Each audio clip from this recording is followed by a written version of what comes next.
নমস্কার বন্ধুরা, পুষ্পর বাঙাল হেসেলে আপনাদের স্বাগত। আজ আমি পুষ্টিগুণে ভরপুর একটা রেসিপি আপনাদের সাথে শেয়ার করব। সেই জন্য আমার ইচ্ছা আপনাদের সাথে কটা কথা শেয়ার করবার। সবার প্রথমে বলি, আমার এক বন্ধু আমার দিদির সমান, তিনি আমাকে ফোন করে বলে, পুষ্প আমার একটা এমন রেসিপি দিতে পারিস বোন, আমার খুব উপকার হবে। আমি বললাম, কী দিদিভাই? তখন বলল যে, জানিস তো আমার ঘরে ছেলে হয়েছে, বাচ্চাটাকে খাওয়াতে হবে, বাচ্চাটা কিছুই খেতে চায় না, অথচ ওকে তো একটা ঝোল ভাত খাওয়াতেই হবে। এইদিকে দেখ, আমার বাবা ভীষণ অসুস্থ, বাবাও মশলাদার খাবার দাবার খেতে পারছে না, ভীষণ সমস্যা হচ্ছে। আর আমাদের পরিবারে আমিও না একদম ঝাল খেতে পারি না। তো বোন, তুই যদি আমাকে এমন একটা রেসিপি দেখাতে পারিস যেটা দিয়ে আমি আমার অসুস্থ বাবা আর আমার ছোট্ট নাতিকেও খাওয়াতে পারবো, এরকম একটা রেসিপি দেখা না। সেই কথাটা মাথায় রেখে আজকের আমার এই রেসিপি আমার ওই দিদিভাইয়ের জন্য, আপনাদের সকলের জন্য, আশা করি আপনাদেরও খুব কাজে উপকারে লাগবে। তো চলুন রেসিপিতে যাওয়া যাক। সবার প্রথমে এখানে দেখুন পোনা মাছ। পোনা মাছ তো স্বাস্থ্য গুণে ভরপুর, একদম জ্যান্ত দুটো পোনা মাছ নিয়েছি।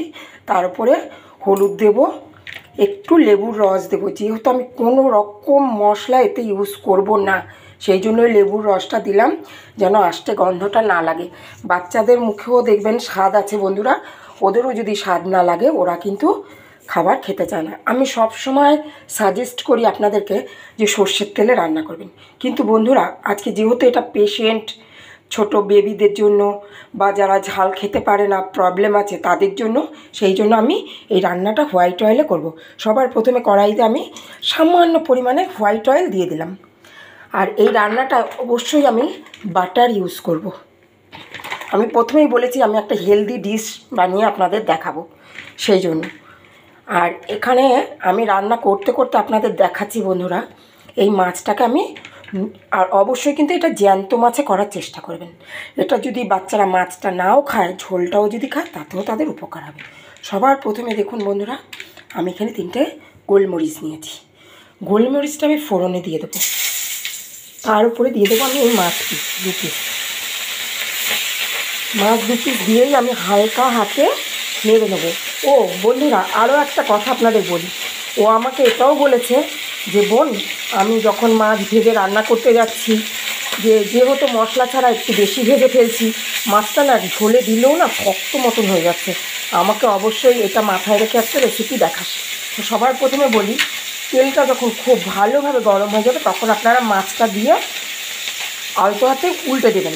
এবার দেখুন, আমি দুটো ছোট্ট সাইজের পেঁয়াজ নিয়েছি, পেঁয়াজটার পাপড়িটা খুলে নিয়েছি, এই পেঁয়াজটা এর ওপরে দিয়ে দেবো। তার উপরে দেখুন স্লাইস করে কেটে রেখেছি শসা, এটা কিন্তু বন্ধুরা শসা, এই শসাটা দেবেন। শসাটা হজম করতে খুব সাহায্য করে। সেটা এখনকার দিনে বাচ্চা কাচ্চা সবাই তো আমরা সোয়েটার পরে থাকি, বা আমার বন্ধুদের বাবা মা বয়স্ক বাড়িতে যারা আছেন তারা সবাই সোয়েটার পরে থাকে, কম্বল গায়ে দিই, লেপ গায়ে দিই, পেট গরমেরও সম্ভাবনা থাকে। তো এই শসাটা কিন্তু খুব উপকার করবে। এবার দেবো সামান্য পরিমাণে ক্যাপসিকাম, দিয়ে আমি এটাকে বেশ ভালো করে মিশিয়ে নেব। আমার কিন্তু মাছ ভাজা হবে না বন্ধুরা, এই সময় আমি গ্যাসটাকে সিমে দিয়ে দেবো। আর এর মধ্যে আমি কোনো রকম মশলা দেবো না। আর এবার দেব কিছুটা টমেটো, দিয়ে আমি এটাকে ঢাকা চাপা দিয়ে রেখে দেবো। এবার ঢাকনা খুলে দেখুন বন্ধুরা, এটা হচ্ছে কড়াইশুঁটি। এই সময় তো অ্যাভেলেবেল থাকে, তো এখন 12 মাসই পাওয়া যায়। এটার বহুবিধ সবজির গুণাগুণ তো আপনারা জানেনই, আমি আর কি বলবো আপনাদেরকে। এই কড়াইশুঁটিটা আমি দিয়ে দিলাম, আর একটা কাঁচা লঙ্কা আমি গোটা দেব, এটা কিন্তু ফ্লেভারের জন্য, গ্রিন চিলি, এটা আমি দিয়ে দিলাম। এবার পরিমাণ মতো বন্ধুরা আমি লবণ দেবো, দিয়ে এটাকে আমি ভালোভাবে আলতো হাতে নেড়ে দেবো। আপনারা ভাবছেন তো এইভাবে নাড়তে গেলে কি মাছ ভেঙে যাবে দিদিভাই? একদম ভাঙবে না। দেখুন কত সুন্দর কালারফুল হয়েছে। এতে আমি কোনো রকম আর হলুদ কিচ্ছু দেবো না। এবার এটাকে ঢাকা চাপা দিয়ে আমি মজতে দেবো কিছুক্ষণের জন্য।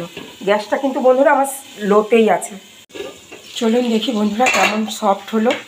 দেখুন এগুলো মজে গেছে খুব সুন্দরভাবে, আর খুব সুন্দর একটা ফ্লেভার আসছে। কেন বলুন তো বন্ধুরা, যেহেতু শসা ক্যাপসিকাম আছে, পেঁয়াজও আছে, সাথে আবার গোলমরিচটা আছে, এই জন্য খুব সুন্দর একটা ফ্লেভার আসছে, আর দেখতেও কিন্তু খুব কালারফুল লাগছে।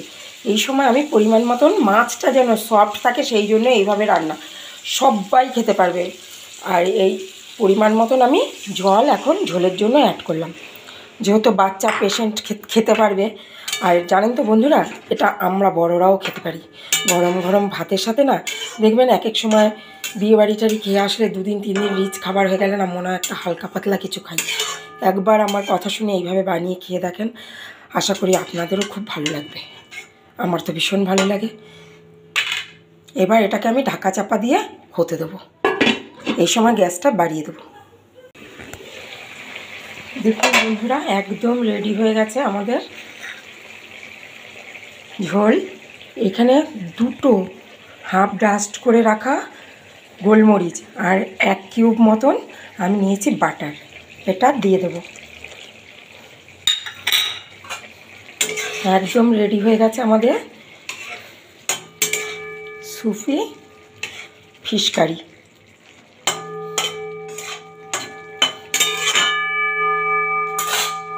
চলুন পরিবেশন করে আপনাদের দেখাই কেমন হলো। এই পাত্রে আমি ফ্লেভারের জন্য একটুখানি বাটার রেখেছি বন্ধুরা, কেন মুখে স্বাদ লাগতে হবে তো খাবারটা। এবার আমি এটা পরিবেশন করে আপনাদের দেখাই। পরিবেশনের জন্য একদম রেডি হয়ে গেছে আমাদের healthy and tasty soupy fish gravy. ভালো থাকবেন, সুস্থ থাকবেন, দেখতে থাকবেন পুষ্পর বাঙাল হেসেল। আবার আসিব ফিরে পরের ভিডিও নিয়ে। ধন্যবাদ।